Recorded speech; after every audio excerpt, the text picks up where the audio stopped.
Class देखिए ऐसा है, हमने लास्ट क्लास टॉक करा था, मैं आपको बोल रहा था कि आज हम वेक्टर्स का टॉपिक करेंगे वेक्टर्स का टॉपिक। लेकिन जो टॉपिक हमारा अभी चल रहा है हम इसको फिनिश करते हैं, टॉर्क वाले टॉपिक को आधा घंटा या पौना घंटा इसमें लग सकता है। उसके बाद हम लोग वेक्टर्स स्टार्ट करेंगे। और वेक्टर्स में देखो ऐसा है, सुनो, अरे सुनो तो सही। वेक्टर्स में आज प्रोडक्ट बनाना सिखा देंगे, आपको सिखा लेंगे, शुरू कर देंगे। हो सकता है कि डॉट पूरा हो जाए, क्रॉस हमारा शायद पूरा ना हो पाए आज, तो वो नेक्स्ट क्लास में कल परसों में जब हमारी क्लास होगी तो कंटिन्यूएशन में टॉपिक चलेगा। स्टार्ट कर देंगे तो कंटिन्यूएशन में चलेगा। बस बात ऐसी है बात ऐसी है कि टॉर्क जब शुरू कर दिया तो इसको खत्म करना जरूरी है, एक सर्टेन लेवल पे छोड़ना जरूरी है जहां पर हम कहें कि अगली चीजें शुरू होने वाली है। तो वहां तक इसको खत्म करते हैं, then we will start the vectors. मैंने आपको एक वीडियो बोली थी करने को cover, vector in the Cartesian term. थोड़ा सा मुश्किल लगता है तो पूरा वेक्टर ना पढ़ा हुआ उसको करना, लेकिन कुछ तो समझ में आ जाता है उसमें, आई कैप जे कैप के कैप क्या बताना चाह रहा है। ब्रीफली बीच में बता दूंगा 5 मिनट में कि वो चीज थी क्या, ठीक है। बट पूरा बता पाना संभव नहीं होगा कि मैं पूरा वेक्टर आपको समझाऊं, उसके लिए आपको करना पड़ेगा मोशन में प्लेन चैप्टर, उसमें मैंने पूरा वेक्टर्स करा रखा है। पहली वीडियो से देखिए 8-9 वीडियोस है, सारा वेक्टर समझ में आ जाएगा, पूरा चैप्टर समझ में आ जाएगा अगर आप ढंग से वीडियोस कवर कर रहे हैं तो, ठीक है। वीडियोस कवर करने का मतलब ये नहीं कि ऐसे लेट के और कान में हेडफोन लगा के अपना देख रहे हैं। आपको वीडियोस कवर कर रहे हो तो आपने कॉपी पेन लेके बैठे, जो कराया जा रहा है उसको साथ के साथ नोट डाउन भी करें, तब आप एक्चुअल में वीडियोस ढंग से कवर कर रहे हैं, अदरवाइज तो फिर टाइम पास चल रहा है। सो गाइज, मैं आप लोगों को लास्ट क्लास एक चीज करा रहा था जिसका नाम क्या था, बोलो टॉर्क, ठीक है। और ये टॉर्क में मैंने क्या समझाया था, तो मैंने कहा था कि कभी हम बॉडी पे कुछ फोर्स लगाएं और उस फोर्स की वजह से बॉडी में लीनियर मोशन होता है, स्ट्रेट मोशन होता है, तो बोलो एक ऐसा हम बोलते हैं, इसको लीनियर फोर्स बोलते हैं। लेकिन कभी कभी हमारे फोर्स लगाने की वजह से चीजें सीधी नहीं चलती हैं, गोल घूम जाती है, होता है कि नहीं होता। गेट खोलते तो सीधा चलता है क्या, नहीं सर, गोल घूमता है। वो जो चाबी लगा के इसको आप की को ऐसे घुमाते हो तो आप इस पे फोर्स लगाते हो तो क्या सीधा चलता है, नहीं सर, गोल घूमता है। तो हमारे फोर्स की वजह से कई बार एंगुलर मोशन होता है, क्या होता है बोलो। तो वो जो एंगुलर मोशन होता है, जो उसमें एंगुलर फोर्स इन्वॉल्व होता है, उसका हमने नाम बोलो क्या दिया, टॉर्क। सीधी चीजें चलाने के लिए जो फोर्स है वो लीनियर फोर्स, और गोल घूमते वक्त जो फोर्स लगता है वो क्या होता है, एंगुलर फोर्स, जिसको हम क्या बोलते हैं, बोलो टॉर्क। अब कितना एंगुलर फोर्स किसी चीज पे पैदा होगा, जब आप गेट को खोलेंगे तो उसमें एक एंगुलर फोर्स पैदा होगा। इसको आप खोल रहे थे, एंगुलर फोर्स पैदा हो रहा है ना, गोल घुमाने के लिए एक फोर्स पैदा हो रहा है। वो फोर्स कितना पैदा होगा, ये 3 बातों पर डिपेंड करता है। पहली चीज किस पे, कि एक्सिस ऑफ रोटेशन से कितनी दूरी पर आपने बोलो क्या लगाया, फोर्स। याद करो यार, एक्सिस ऑफ रोटेशन से कितनी दूरी पर आपने फोर्स लगाया। आप बताओ ना, इसमें कब एंगुलर फोर्स ज्यादा पैदा होगा, जब मैं चाबी को यहां से खोलूंगा, बीच से खोलूंगा, या बिल्कुल यहां से खोलूंगा।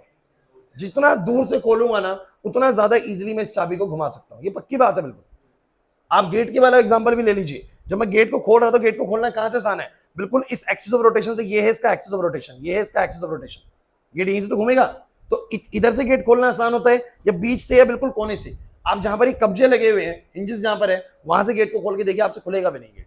बहुत ताकत लगानी पड़ेगी गेट को खोलने के लिए। अगर गेट को जहां पर हिंजेस लगी हुई है उस कोने से कहीं से पकड़ के खोल के देखिए, आप लोग कभी करा भी होगा, आप लोगों ने ऐसा तो करके देखा होगा, तो गेट को खोलने में बहुत ताकत लग रही है, बट यहां से खोलने में बड़ा आसान लग रहा है। इसका मतलब कब किसी बॉडी पे एंगुलर फोर्स ज्यादा पैदा होता है, जब हमारे जिस पॉइंट पे फोर्स लगा रहे हैं उसकी दूरी एक्सिस ऑफ रोटेशन से ज्यादा है। जितनी ज्यादा दूरी होगी एक्सिस ऑफ रोटेशन से, उतना ज्यादा बोलो क्या पैदा होगा, एंगुलर फोर्स। इसलिए टॉर्क के फॉर्मूले में आर उसके डायरेक्टली प्रोपोर्शनल है। समझ में आया कि नहीं है। फिर दूसरी बात, जितना ज्यादा फोर्स लगाएंगे उतना ज्यादा एंगुलर फोर्स पैदा होगा, इसमें तो कोई दोहराया ही नहीं। बच्चा खोलेगा तो कम एंगुलर फोर्स पैदा होगा, बड़ा बच्चा खोलेगा तो ज्यादा एंगुलर फोर्स पैदा होगा। वो चाबी को घुमाएगा छोटा बच्चा तो कम एंगुलर फोर्स पैदा करेगा, और ज्यादा बड़ा बच्चा ज्यादा ताकत लगाएगा तो ज्यादा एंगुलर फोर्स पैदा होगा। तो higher force, higher angular force and higher distance from the axis of rotation, higher will be the torque generated. Clear हुआ कि नहीं हुआ। एंड एंगल पर भी डिपेंड करेगा। आप बताओ ना, इस गेट पे अगर मैं ऐसे फोर्स लगा रहा हूं, बढ़िया खुल रहा है, थोड़ा सा ऐसे लगाऊंगा तो शायद नहीं खुलेगा। चाबी पे आप लोग ऐसे लगा रहे हैं, बढ़िया खुल रहा है, बाहर की तरफ लगाओगे नहीं खुलेगा, घूमेगा ही नहीं। ऐसे अंदर की तरफ लगाओगे नहीं घूमेगा, ऐसे लगाओगे घूम जरूर जाएगा, लेकिन शायद उतना एंगुलर फोर्स पैदा, इस चाबी पे सबसे ज्यादा एंगुलर फोर्स तब पैदा होगा जब मैं ऐसे लगाऊंगा इसको, बिल्कुल है कि नहीं, बताओ जरा। इस चाबी को जब मैं ऐसे खोलने की कोशिश करूंगा तब इसके ऊपर एंगुलर फोर्स सबसे ज्यादा पैदा होगा। क्लियर हो कि नहीं। कभी स्टेपनी चेंज कर रही हो तो लड़कों को ज्यादा पता होगा, स्टेपनी गाड़ी की चेंज कर रही हो तो नट लगा हुआ उसके ऊपर, आप ऐसे खड़े हो जाते हैं उसके ऊपर, होते कि नहीं होते। खड़े हो जाने से क्या होता है बोलो, आप इतना ज्यादा फोर्स अप्लाई कर देते कि वो नट खुल ही जाएगा, है ना, उसके ऊपर पानी के ऊपर ऐसे खड़े हो जाते हैं। तो आपको ये बात समझनी पड़ेगी, किसी भी चीज में पैदा होने वाला एंगुलर फोर्स, मतलब गोल घुमाने के लिए जो एंगुलर फोर्स पैदा होगा, किसी भी चीज में पैदा होने वाला बोलो क्या, एंगुलर फोर्स। 3 चीजों पर डिपेंड करता है कि कितना एंगुलर फोर्स पैदा होगा। एक तो कि वो जो फोर्स लग रहा है वो एक्सिस ऑफ रोटेशन से कितनी दूर पे लग रहा है, एक कितना फोर्स लग रहा है और किस एंगल पर लग रहा है, क्लियर है कि नहीं। आर और एफ के बीच में कितना एंगल है, अगर 90 डिग्री का एंगल है तो साइन 90 हमारा वैल्यू कितना देगा 1, और साइन की सबसे बड़ी वैल्यू आप जानते हैं कितनी आती है, बोलो 1 ही आती है। अगर आप मान लीजिए 30 डिग्री पे लगा रहे हो, आर ऐसे और एफ ऐसे 30 डिग्री पे, तो साइन 30 आएगा, और साइन 30 कितना आएगा 1/2, तो पैदा होगा आर एफ बाई टू, कितना होगा बोलो आर एफ बाई टू, और 90 डिग्री पे लगा रहे हो तो कितना आएगा साइन 90 कितना आएगा 1, तो पैदा होगा आर एफ, कितना पैदा होगा बोलो, समझे नहीं मेरी बात को, आर एफ का मतलब क्या। ऐसे लगा रहा हूं तो कैलकुलेशन आ रही है आर एफ, और ऐसे लगा रहा हूं 30 डिग्री पे तो आ रही है आर एफ बाई टू, मतलब कम टॉर्क पैदा कर पा रहे, आधा ही टॉर्क पैदा कर पा रहे जो 30 डिग्री पे लगा रहा है। वैसे क्लियर हुआ या नहीं हुआ। तो टॉर्क 3 चीजों पर डिपेंड करता है, सबको क्लैरिटी आई थी इस बात की। ये वाला भी मैंने एग्जांपल तुम लोगों को समझाया था, बस मैं रिकॉल करा रहा हूं जल्दी से तुम्हें चीजें, ताकि हम आगे बढ़ सके। तो मैंने ये वाला भी तुम्हें कराया था कि इस गेट को खोलने के लिए मान लो 100 न्यूटन मीटर का टॉर्क चाहिए, तो अगर ये आर 10 है तो बस मुझे कितना फोर्स लगाना पड़ेगा कि भैया खुल जाए, 10 का ही फोर्स अगर लगा दूंगा तो 10 इंटू 10 इंटू साइन 90, बोलो कितने का टॉर्क पैदा हो जाएगा, 100 का। लेकिन अगर ये जो गेट का हैंडल है ये बीच में लगा दिया जाए 5 यूनिट दूर, सिर्फ 5 यूनिट दूर लगा दिया जाए, तो मुझे इसको खोलने के लिए टॉर्क तो 100 का ही पैदा करना पड़ेगा ना, और 100 का पैदा करने के लिए मुझे कितना फोर्स लगाना पड़ेगा, 20, तभी तो 5 इंटू 20 करके 100 का बन पाएगा। इधर अंजलि, और जब मैंने हिंजेस जो हैंडल है वो सिर्फ 1 यूनिट दूरी पे लगाया, बहुत हिंजेस के पास लगाया, तो अब मुझे इसको खोलने के लिए कितना फोर्स लगाना पड़ रहा है, 100 न्यूटन, क्योंकि 1 इंटू 100 करके 100 आएगा, 100 का न्यूटन मीटर का टॉर्क तो पैदा करना पड़ेगा गेट को खोलने के लिए। अब आपकी चॉइस है, आप आर बढ़ा दो ताकि फोर्स कम लगे, आर घटाओगे तो फोर्स क्या करना पड़ेगा, बोलो ज्यादा करना पड़ेगा ताकि टॉर्क उतना ही पैदा हो सके। क्लियर हुआ कि नहीं हुआ। सिंपल है यार, आप फिजिक्स को ऐसे मत समझिए कि बहुत ज्यादा डिफिकल्ट चीज है, आप लोग बहुत सिंप्लीफाइड तरीके से समझेंगे तो आ जाएगा समझ में, ज्यादा मुश्किल है ही नहीं वाली चीज। क्लियर होता है कि नहीं होता। चलिए अब आगे बढ़ते हैं। फिर मैंने ये वाला भी आपको एग्जांपल दिया था कि क्यों बड़े ढक्कन जो होते हैं जल्दी खुल जाते हैं, छोटे ढक्कन नहीं खुल पाते, क्योंकि बड़े ढक्कनों में आर क्या होता है बोलो बड़ा, तो मुझे आर बड़ा है तो एफ कम ही लगाना पड़ेगा कि अच्छा खासा टॉर्क पैदा हो जाएगा। बट इनमें आर बहुत छोटा होता है तो एफ कैसा लगाना पड़ता है बोलो ज्यादा, तब जाके ठीक ठाक टॉर्क पैदा होता है, तब जाके ये ढक्कन खुल पाता है। तो इन ढक्कन को खोलने के अंदर में थोड़ा सा क्या करना पड़ेगा बोलो, ज्यादा ताकत लगानी पड़ेगी, क्योंकि आर कम है एफ ज्यादा करना पड़ेगा। इनका आर ज्यादा होता है तो एफ कम ही लग जाता है, तब भी काम बन जाता है। क्लियर हुआ कि नहीं हुआ, पक्की बात है। फिर मैं एक और बड़ी जरूरी चीज तुम्हें बोल रहा था लास्ट क्लास, चलते चलते बात हुई थी हमारी, इसके ऊपर ज्यादा बात हो नहीं पाई थी, कि बच्चों किसी भी चीज को घुमाने के लिए ना कपल ऑफ फोर्स का होना जरूरी है, मतलब कि दो फोर्सेस का जोड़ा होना जरूरी है। अब जोड़ा क्यों, मैंने आपको समझाने की कोशिश ऐसे करी थी कि मान लो कि ये दरवाजा है, अगर ये दरवाजे हैं हिंजिस से ऐसे टाइट ना हो, ऐसे रखा हुआ हो, आप दरवाजे को खोलेंगे आके फोर्स लगाएंगे तो ये पूरा का पूरा ट्रांसलेट कर जाएगा। सोचो गिरा नहीं तो ये ट्रांसलेट कर जाएगा, क्योंकि फोर्स आपने लगाया तो पूरी बॉडी पे फोर्स लगा और पूरी बॉडी ऐसे ट्रांसलेट करने लग जाएगी। कुछ कहेंगे सर फ्रिक्शन हुआ तो, हाँ तो फ्रिक्शन की वजह से हो सकता है थोड़ा बहुत ऐसा हो जाए, लेकिन जाएगा तो ऐसे ही समझो। और फ्रिक्शन भी नहीं हुआ ना तो इस बॉडी पे कहीं भी फोर्स लगा लो सीधे सीधे चलने लग जाएगा।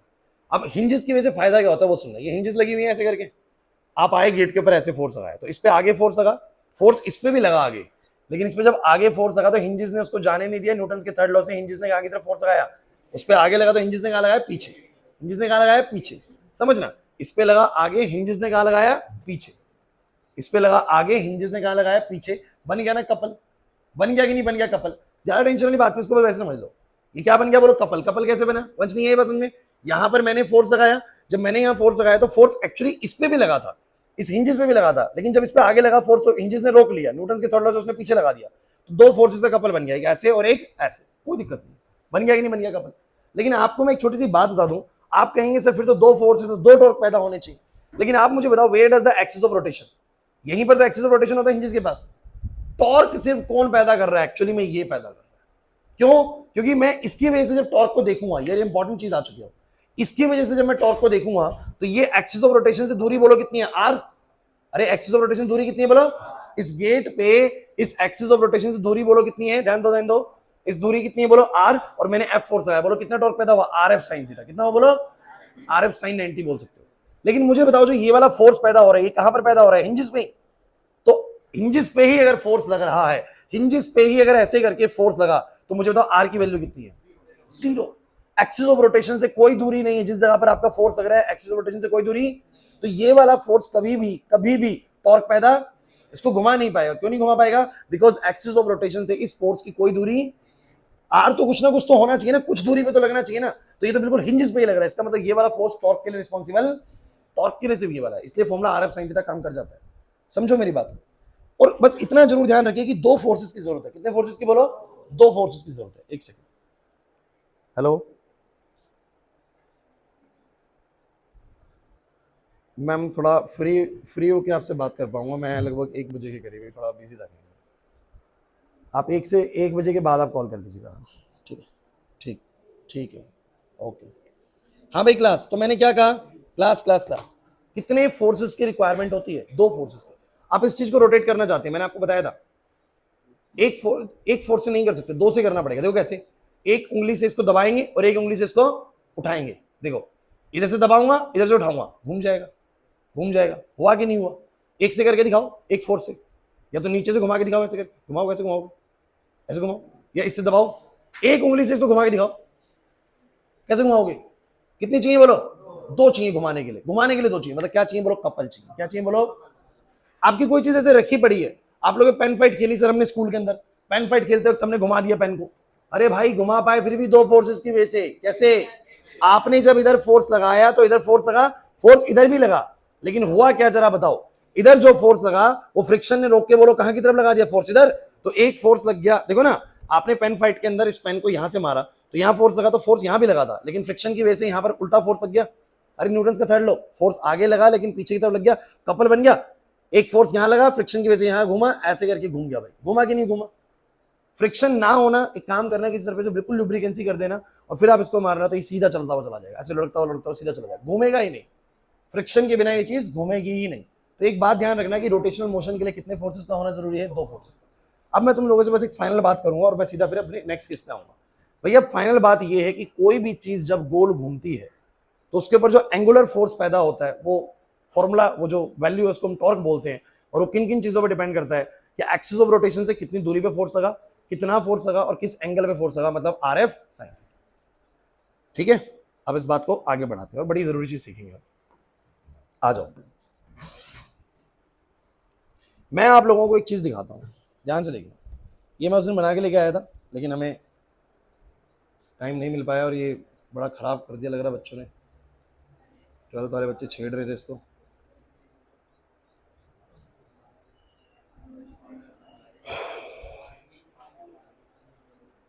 अच्छा, क्या ये तराजू टाइप का कुछ है ना?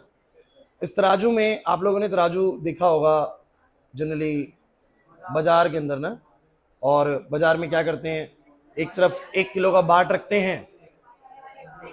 हाँ, कबाड़ी वाला भी रखता है, कह सकते हैं कबाड़ी वाला भी रखता है। कबाड़ी वाला डिजिटल मीटर नहीं रखना चाहता क्योंकि उसमें उसमें धांधली नहीं हो सकती, इसमें धांधली हो सकती है। अभी करके दिखाते, देखना इस तराजू में अभी थोड़ी धांधली करके दिखाते।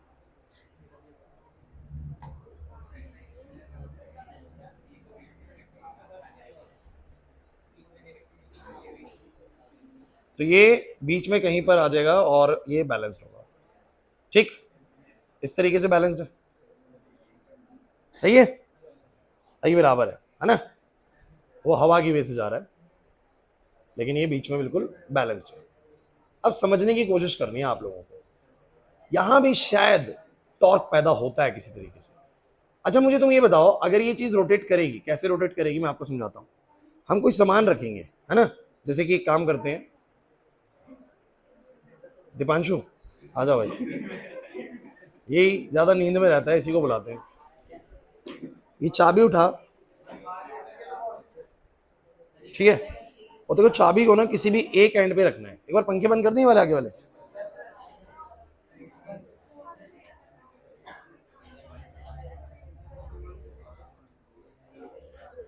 चाबी को तेरे को भाई देखो, अभी ये बैलेंस है बिल्कुल। अब जरा आप लोगों को सोचना है कि हुआ क्या, ध्यान से समझना। हाँ रख दे, रख दे, रख दे, रख दे। हुआ क्या जरा ध्यान समझो, एकदम से रख दियो, छोड़ दियो उसको, ठीक है, रख के छोड़ दियो। हुआ? अच्छा अब आप मुझे बताइए बॉडी ने क्या करा, ट्रांसलेट करा या रोटेट करा? रोटेट। देखो जरा, ऐसे रोटेट हुआ, ऐसे रोटेट हुआ। And where does the axis of rotation, बैठ जो दिमाग को दिक्कत नहीं, where does the axis of rotation को बच्चा बताएगा। जहां मैंने इसको पकड़ रखा है यही बोलो, इसका क्या है बोलो, एक्सिस ऑफ। समझने की कोशिश करना बच्चों, बहुत इंपॉर्टेंट चीज है। यहां पर एक आपने वेट रखा, ध्यान देंगे भाई वंश, यहां पर आपने क्या करा, एक वेट रखा। ये वेट मान लो कि जो भी आपने वेट रखा, इसका वजन मान लीजिए 10 न्यूटन का है। कितने न्यूटन का बोलो, मतलब फोर्स इसका 10 न्यूटन है। अब अगर 10 न्यूटन फोर्स लगा तो फोर्स लगा ऐसे, ध्यान देना, फोर्स लगा ऐसे, ये बोलो क्या है, this is the axis of rotation. कैसे? अरे घूमेगा तो ऐसे तो घूमेगा, इस वाले पॉइंट के अबाउट, बोलो घूमेगा नहीं घूमेगा? तो तो यहां पर बोलो क्या है, एक्सिस ऑफ रोटेशन। तो ये बोलो क्या हो गया, आर, ये बोलो क्या हो गया, R, this is the axis of rotation. इसी के अबाउट तो घूम रहे हैं। मैं इसको अगर ऐसे घुमाऊंगा, अरे सोचो पूरा घूम के ऐसे आ जाए, तो किस पॉइंट के अबाउट घूम रहा है, इस पॉइंट के अबाउट। तो मुझे तुम बताओ यहां पर कितना फोर्स लगा, सब बच्चे बताना भाई कितना फोर्स लगा, 10 न्यूटन। ये 10 न्यूटन का फोर्स लगा कुछ वजन की वजह से। ये दूरी मान लो 10 न्यूटन है, सॉरी 10 मीटर है, सपोज यार 10 यूनिट मान लो, 10 यूनिट, ये 10 न्यूटन का फोर्स, बोलो कितना आ गया, 10 इंटू 10 इंटू एंगल कितना भाई, यहां पर ध्यान दो वंश, एंगल कितना बोलो सर, आर तो ये हो गया, एफ लग रहा है ऐसे, एंगल 90, एंगल बोलो कितना 90, बोलो कितना आएगा आर एफ साइन थीटा, यानी बोलो कितना आएगा 100 का, 100 न्यूटन मीटर का एक टॉर्क पैदा हुआ इस डायरेक्शन में, इसकी वजह से ऐसे घुमा, घुमा कि नहीं घुमा। तराजू जिस समय बैलेंस होता है उस समय की सिचुएशन को समझने की कोशिश करें। अगर यहां पर किसी ने 10 न्यूटन की कोई चीज रख दी और ये 10 मीटर है, और अगर यहां पर भी 10 न्यूटन की रख दी और ये भी 10 मीटर है, अब तुम्हें ज्यादा अच्छे समझ में आने लगेगा टॉर्क। तो तुम मुझे बताने की कोशिश करना, एक टॉर्क यहां पैदा हो रहा है इस फोर्स की वजह से, और ये वाला जो फोर्स है ये भी एक्सिस ऑफ रोटेशन से कुछ दूरी पे लग रहा है। फोकस करना भाई सब बच्चे, एक फोर्स यहां लगा, एक फोर्स यहां लगेगा, और दोनों फोर्सेस एक्सिस ऑफ रोटेशन से कुछ दूरी पर है, कुछ दूरी पर है। अगर मेरे फोर्सेस एक्सिस ऑफ रोटेशन से कुछ दूरी पर हैं तो डेफिनेटली वो क्या पैदा कर सकते हैं, टॉर्क।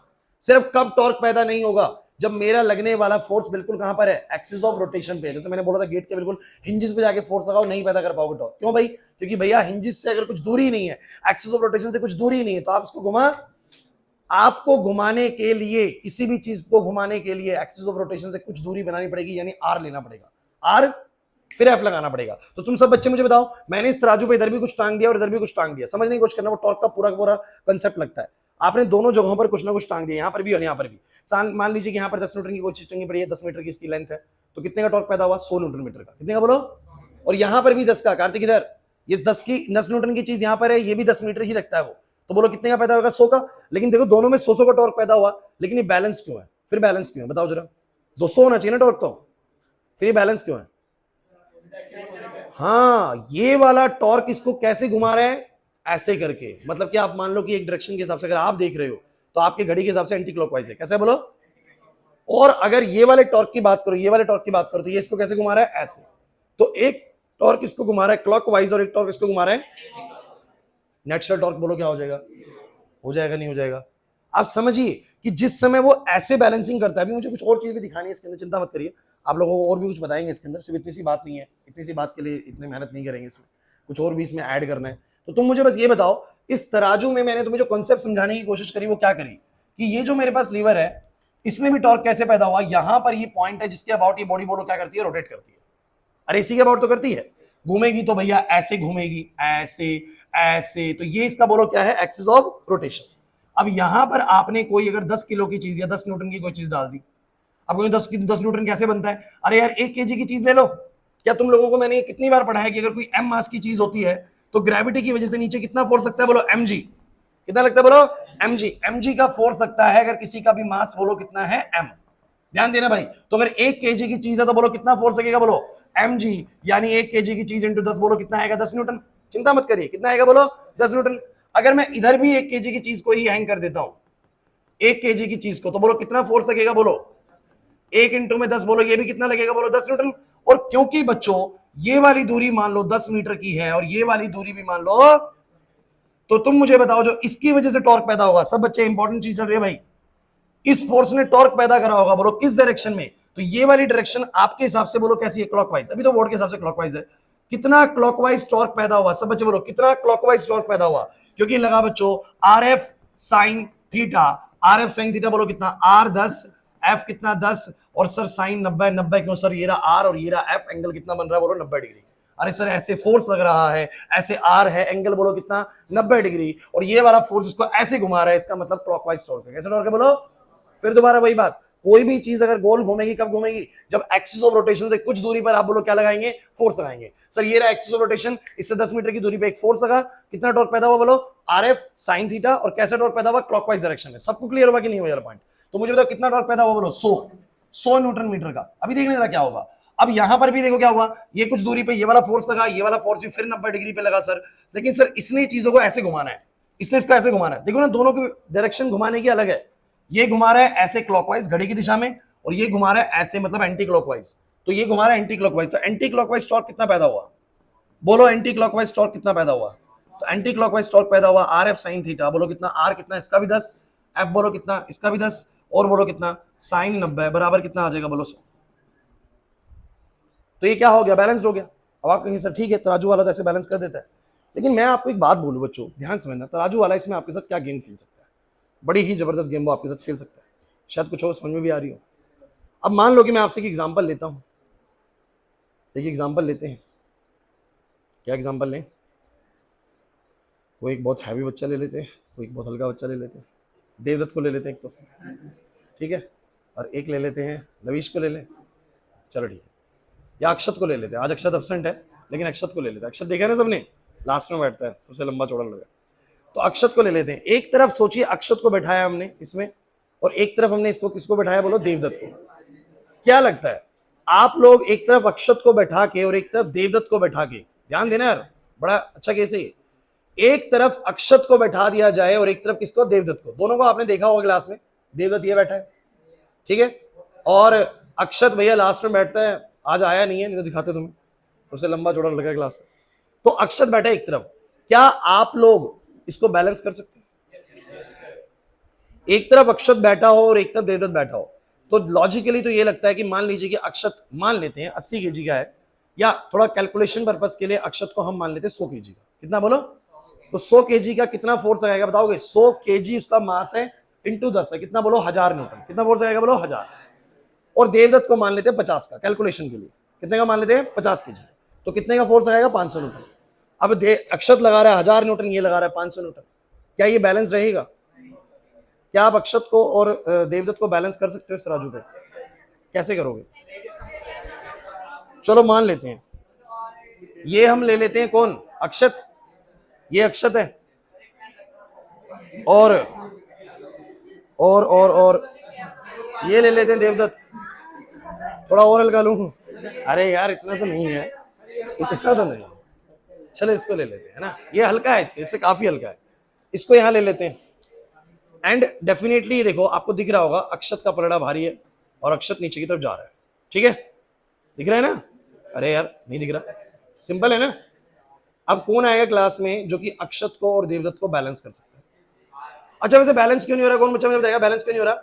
सर अक्षत कितना फोर्स लगा रहा है, 1000 न्यूटन, सर 100 केजी का है अक्षत, 100 इंटू 10, 100 इंटू 10 कितने का फोर्स बोलो, 1000, 10 की दूरी, 10 की दूरी, sir R F sine theta, R F, तो सब बच्चे बोलो 100 केजी, अरे यार ध्यान दो बच्चों प्लीज, 100 केजी का अक्षत है, अगर 100 केजी का अक्षत है तो नीचे फोर्स कितना लगाएगा बोलो, 1000 न्यूटन, और ये दूरी बोलो कितनी है, 10, कितने का टॉर्क पैदा हुआ, 10,000 का, कितने का पैदा हुआ, अरे पता नहीं कैसे सर, अरे मुझे समझाया यार बोर्ड पे, अगर कोई 100 केजी का है तो कितना फोर्स आएगा नीचे की तरफ, 1000 न्यूटन, 10 की दूरी होगी तो 1000 इंटू 10 बोलो कितना आएगा, क्योंकि टॉर्क तो होता है आर एफ साइन थीटा, तो कितने का टॉर्क पैदा होगा, 10,000 का।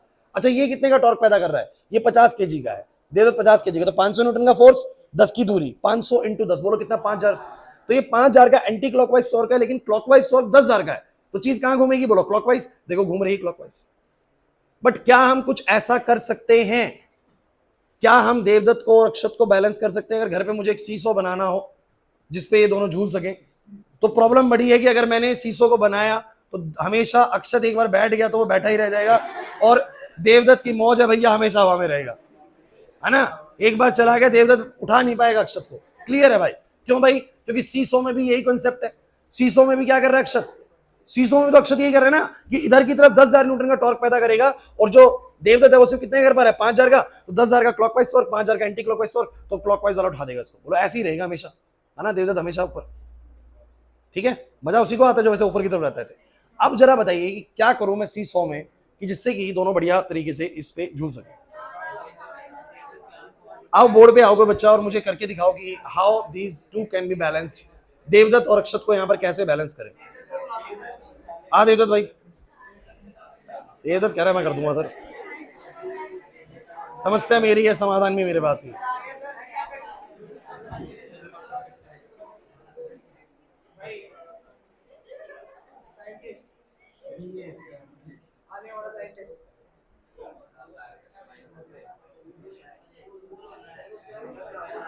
ले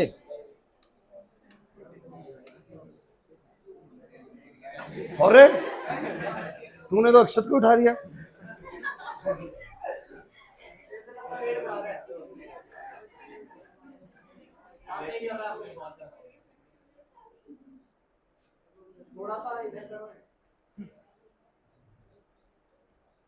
हुआ कुछ कुछ कुछ बनने लगी बात, बन रही है, बन रही है, ध्यान से देखो। अभी देवदत्त की तरफ चला गया था सब कुछ भाई,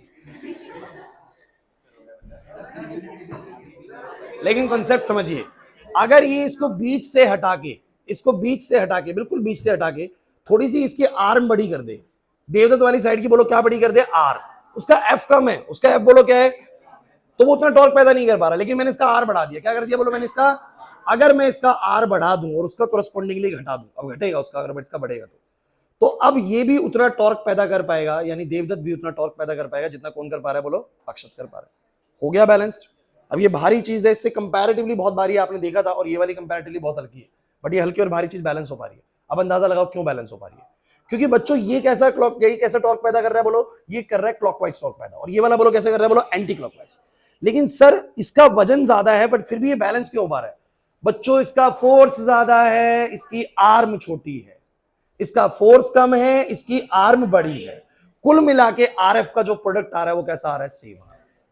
नहीं आया समझ में सर, ऐसे मान लो ना, कैलकुलेशन के लिए मान लो, समझने की कोशिश करना है इसको ध्यान से, कि इसने भैया 100 न्यूटन नीचे लगाया, सपोज कर लो 100 न्यूटन नीचे लगाया, इसकी आर्म 5 की है, इसकी आर्म कितने की बोलो 5 की, तो कितने का टॉर्क पैदा हुआ, 100 इंटू 5 कितने का, 500 का, कितने का टॉर्क पैदा हुआ, वैल्यू चेंज कर दी मैंने, 100 का फोर्स लगाया और इसकी आर्म कितनी है बोलो 5 की, तो 100 इंटू 5 कितना हो जाएगा 500। इसके पास क्या है, भले ही फोर्स इसका 50 न्यूटन का, कितने का बोलो, लेकिन आर्म 10 की है, बोलो कितने का पैदा हो गया, अरे इसकी आर्म 5 की है बच्चों, ध्यान दो, बड़ा इजी है भैया, इसकी आर्म कितने की है बोलो 5 की, फोर्स कितने का है 100 का, भारी आदमी है, 100 न्यूटन का फोर्स लगा रहा है, 100 न्यूटन का फोर्स है, 5 की आर्म है, बोलो कितने का टॉर्क पैदा होगा, यहां पर वंश टॉर्क कितने का पैदा होगा सर, आर्म 5 की, फोर्स 100 का, तो 100 इंटू 5 या 5 इंटू 100 बोलो कितना आएगा 500 का, तो क्लॉकवाइज टॉर्क कितने का पैदा हुआ 500 का, 500 से इधर घूमना चाह रहा है, इधर क्या हुआ, हल्का आदमी बैठा था, 100 न्यूटन का फोर्स नहीं, सिर्फ 50 न्यूटन का फोर्स लगा पा रहा है, बट इसकी आर्म बड़ी कर दी, एक्सिस ऑफ रोटेशन अब ये बन गया ना, तो आर्म कैसी होगी इसकी बड़ी, आर्म कितनी होगी बोलो इसकी 10 यूनिट की, तो 10 इंटू में कितना बोलो, 10 इंटू में 50 बोलो कितना है 500, तो 500 का ही एंटी क्लॉकवाइज टॉर्क और 500 का ही बोलो क्या क्लॉकवाइज टॉर्क, बोलो बैलेंस है कि नहीं, हल्की चीज भारी चीज बैलेंस होगी कि नहीं होगी, नहीं आया ना समझ में। अब तराजू वाला तुम्हें कैसे बेवकूफ बना सकता है अगर तुम्हारा ध्यान ना हो तो, क्योंकि तुम्हारा ध्यान हो सकता है कि ऐसे सूरत हाल में ना भी हो, जिस समय तुम्हारे को ऐसे कर रहा है तो वो ऐसे बातों बातों में तुम्हें लगाए रखे और इस तरीके से हाथ रखे, तो तुम्हें पता नहीं लग रहा तराजू का जो बीच का फलकर है वो कहां पर है, तुम्हें पता नहीं शायद, है ना। अब देखो कैसे तुम्हें बेवकूफ बनाएगा, तुम्हें वो बेचने वाला है आलू, है ना, अब आलू की कंडीशन में आपको पता है ये चीज भारी है और ये वाली चीज बोलो क्या है हल्की है, क्या करेगा वो तुम्हें पता है, ओहो हाँ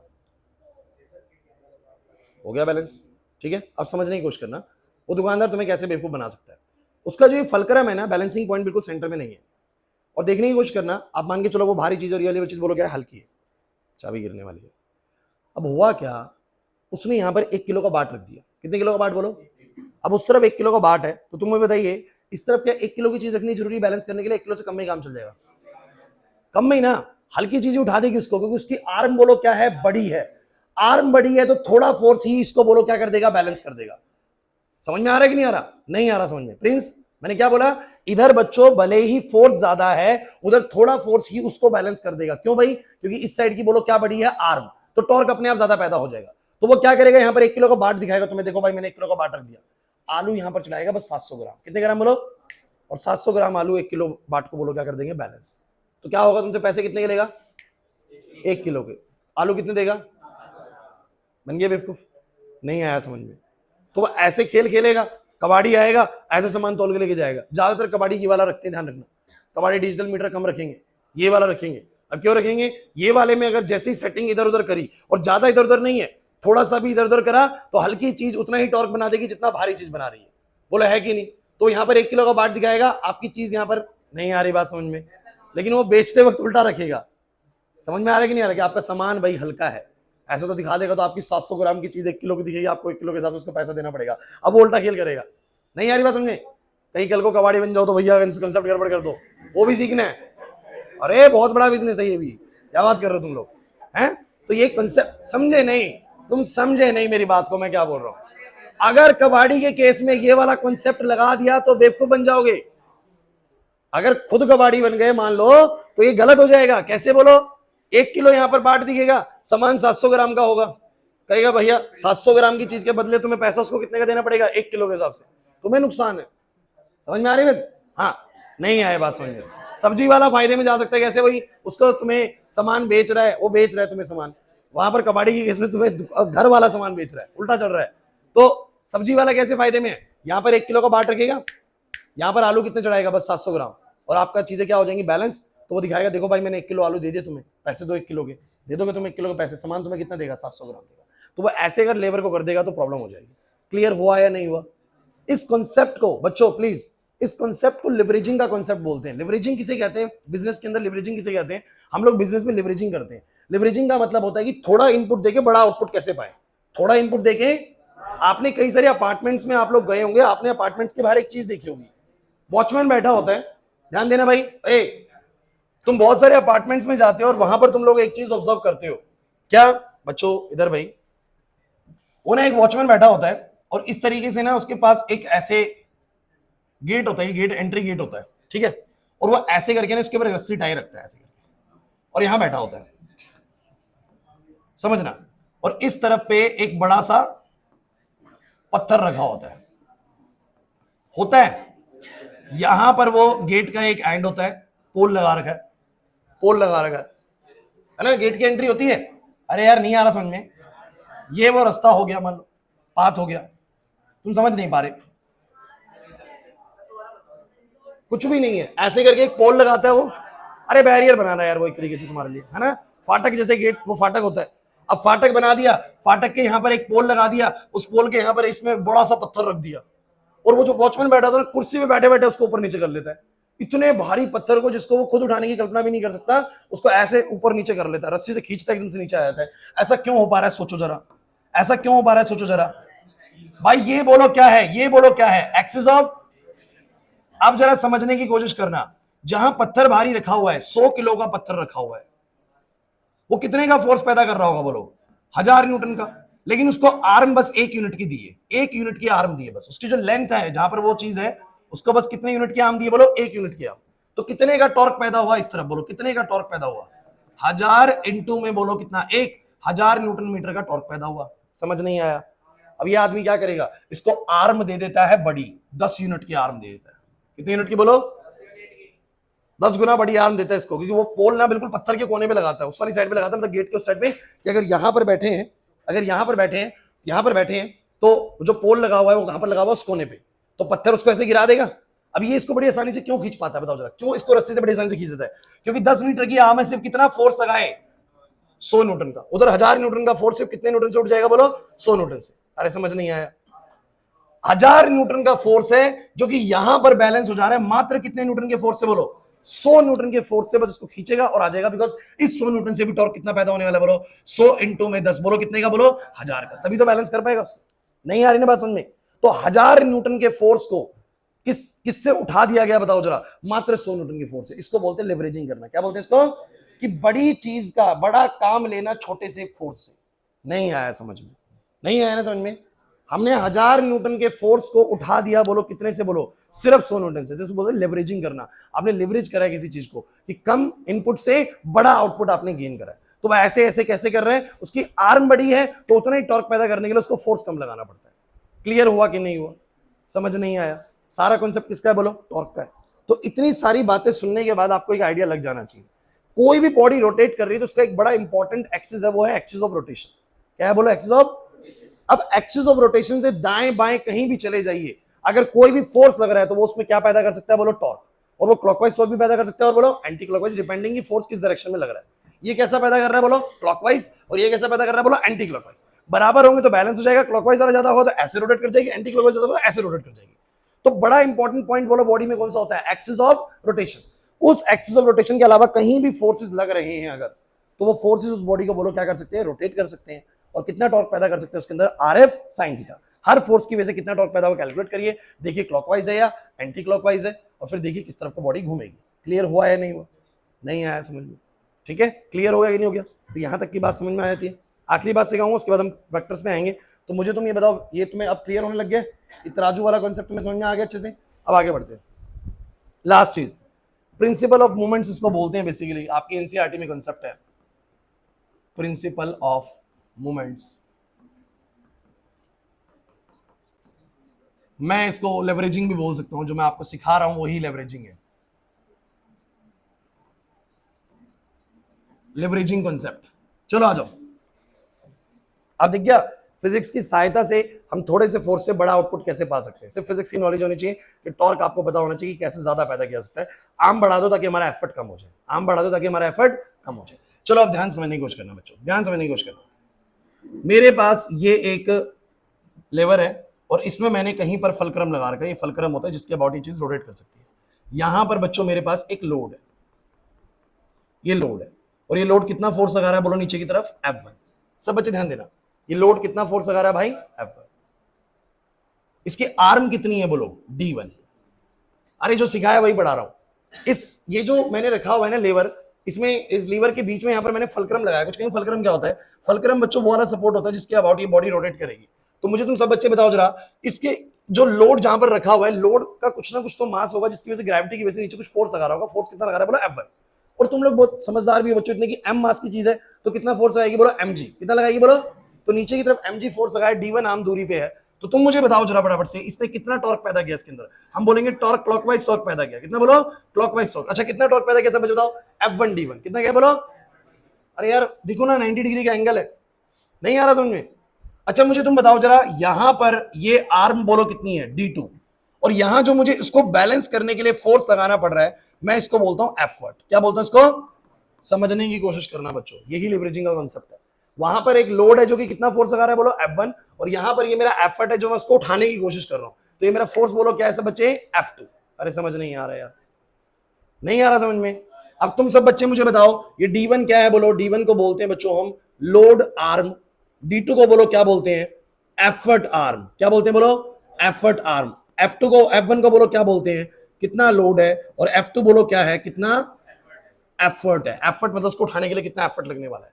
अच्छा तो मुझे बताइए किस सिचुएशन में ये दोनों बिल्कुल बैलेंस हो जाएंगे, जब इसकी वजह से पैदा होने वाला, इसकी वजह से पैदा होने वाला एंटी क्लॉकवाइज टॉर्क किसके बराबर होगा, उसकी वजह से पैदा होने वाले क्लॉकवाइज टॉर्क के। एग्री करते हो कि नहीं करते, उसने कुछ टॉर्क पैदा किया होगा, इसने जितना टॉर्क पैदा करना है, अगर दोनों बराबर होंगे तो बोलो बैलेंस हो जाएगा नहीं हो जाएगा। तो बोलूंगा एट इक्विलिब्रियम कंडीशन। इक्विलिब्रियम का मतलब होता है जब बैलेंसिंग कंडीशन होती है। एट इक्विलिब्रियम कंडीशन, या फिर मैं बोलूंगा बैलेंस कंडीशन, जब चीजें बिल्कुल बैलेंस होंगी। सब बच्चे मुझे बताओ जरा बैलेंस कब होगा, सब बच्चे बोलो बैलेंस कब होगा, जब जितना टॉर्क क्लॉकवाइज डायरेक्शन में पैदा हो रहा है, अगर उतना ही बोलो किसमें पैदा हो रहा है, एंटी क्लॉकवाइज या क्लॉकवाइज में, दोनों में जब बराबर टॉर्क पैदा होगा तब चीजें बोलो क्या हो जाएंगी, बैलेंस्ड। श्योर नहीं आ रही बात समझने, जितना टॉर्क उस वाले फोर्स ने पैदा किया अगर उतना ही टॉर्क हम एफर्ट से पैदा कर देंगे तो बोलो क्या हो जाएगा, बैलेंस हो जाएगा नहीं हो जाएगा मामला। समझ नहीं आ रहा सर, अभी यही तो कर रहे थे, इस तरफ जितना टॉर्क पैदा हो रहा था उस तरफ भी उतना टॉर्क पैदा कर देंगे तो चीजें बैलेंस हो जाएंगी नहीं हो जाएंगी।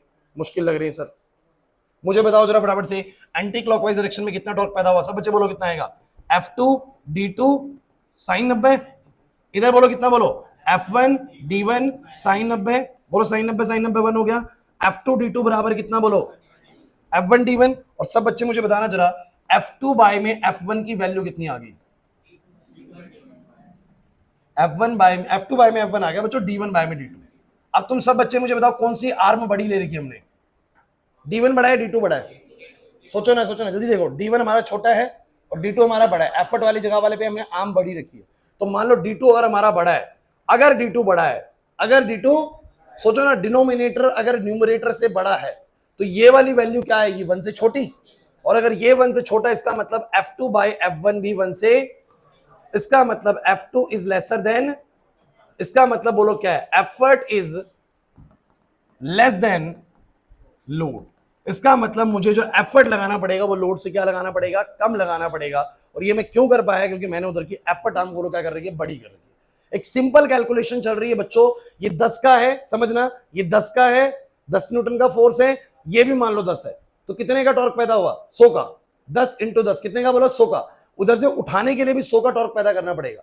मैंने बोला ये 10 ये 10, लेकिन मैंने यहां पर क्या करा बच्चों, मैंने इस आर्म को ही कितना कर दिया, 20 यूनिट का। कितने का बोलो, तो अगर ये आर्म 20 की कर दी तो 100 का ही टॉर्क पैदा करने के लिए सिर्फ कितने का फोर्स चाहिए, 5 न्यूटन का। कितने का चाहिए बोलो, समझ नहीं पा रहे सर बिल्कुल। आप कैसे एफर्ट कम लगा सकते हो किसी लोड को उठाने के लिए, सर सिंपल सा कैलकुलेशन है। जहां पर लोड है, अगर लोड सर कितने न्यूटन का फोर्स लगा रहा है, 10 न्यूटन का। कितने न्यूटन का बोलो, 10 न्यूटन का। और उसकी आर्म मान लेते हैं 10 की ही है, तो कितने का टॉर्क पैदा हो जाएगा? 100 का। तो अगर क्लॉकवाइज 100 का टॉर्क पैदा हुआ तो एंटी क्लॉकवाइज भी अगर मैं 100 का पैदा कर दूं तो बैलेंस हो जाएगा नहीं हो जाएगा? तो मैंने वहां पर क्या करा, मैंने वहां की आर्म 20 यूनिट की ले ली। कितने की बोलो? वहां की आर्म बड़ी दे दी। तो आर्म बड़ी दे दी तो फोर्स बस कितना लगाना पड़े कि 100 का ही टॉर्क पैदा हो जाए, मात्र 5 न्यूटन का। कितने का बोलो? तो 5 न्यूटन का लगाते के साथ ही ये भी 100 का टॉर्क पैदा कर देगा। तो देखो 10 न्यूटन की चीज को 5 न्यूटन की फोर्स से हम उठा सकते हैं, सिर्फ आर्म को बढ़ा के। क्लियर हुआ कि नहीं हुआ? इसे बोलते हैं लेवरेजिंग का कॉन्सेप्ट है, प्रिंसिपल ऑफ मूवमेंट, जिसमें हमारे को एफर्ट कम लगाना पड़ता है लोड के मुकाबले। बस क्या करना पड़ता है उसके लिए? हमें एफर्ट आर्म को बढ़ाना पड़ेगा, एफर्ट आर्म को। और जितनी ज्यादा बड़ी आपकी एफर्ट आर्म होगी उतना ही कम फोर्स लगाना पड़ेगा, उतना ही टॉर्क पैदा करने के लिए। समझ में अभी भी नहीं आ रहा सर? पक्की बात है। तो आपको लगेगा कि सर इसका यूज कैसे करना है, तो जब क्वेश्चंस कराऊंगा ना, क्योंकि बीच में मैं वेक्टर्स लेके आने वाला हूं, तो मैं इसके बाद वैसे न्यूमेरिकल्स स्टार्ट करता हूं। तो जब मैं इसके न्यूमेरिकल्स कराऊंगा तब आपको ये वाली बात समझ में आ जाएगी, चिंता मत करिए। क्लियर हो रहा है कि नहीं हो रहा? नहीं आ रही बात समझ? डाउट है कुछ? आप टॉर्क के बारे में तसल्ली से एक बार थोड़ा सा सोच लीजिए। आपको जो जो बताया, 5 मिनट का गैप है वेक्टर स्टार्ट करने से, ठीक है? तो 10:56 हो रहे, 11:05 पे एग्जैक्टली शुरू हो जाएगी फिर से क्लास, 11:05 पे ही ध्यान रखना। और फिर दोबारा से हम वेक्टर स्टार्ट करेंगे, ठीक है? देख लो आप लोगों जो देखना।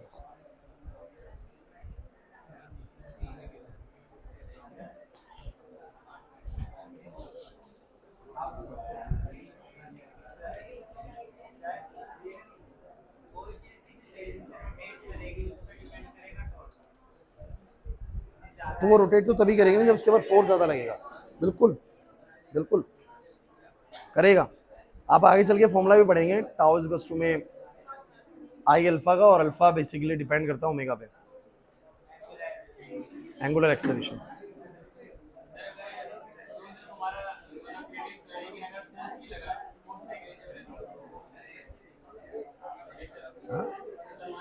तो फिर दोनों तरफ फोर्स नेग्लिजिबल है, घूमेगा ही नहीं।